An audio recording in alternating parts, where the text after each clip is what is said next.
নমস্কার বন্ধুরা, আজকে আবার নাইস নার্সারির পেঁপে গাছ নিয়ে এলাম। খুবই সাধারণ একটি গাছ, যা সবার বাড়িতেই হয়ে থাকে।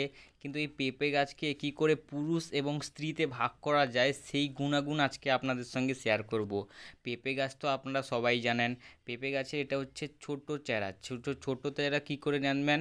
একটা পেঁপে গাছকে পেঁপে হলে ওই পেঁপের যে বীজ অংশগুলো, ওই বীজের অংশগুলো ভালোভাবে ধুয়ে ধুয়ে রোদের মধ্যে শুকিয়ে দিয়ে পটের মধ্যে দিয়ে দিলে দেবে। ইনফেকশন না যত্ন হয়, তার মধ্যে দেখতে হবে। ইনফেকশন হয়ে গেলে পেঁপে গাছ মরে যেতে পারে। তো ইনফেকশানের না হওয়ার জন্য তার জন্য ব্যবহার করতে হবে সার্ফ নামে একটা পাউডার। সেই পাউডার ব্যবহার করলে পেঁপে গাছে দেখতে পাবেন দারুণভাবে পেঁপে গাছের উৎপন্ন ফলন দিবে।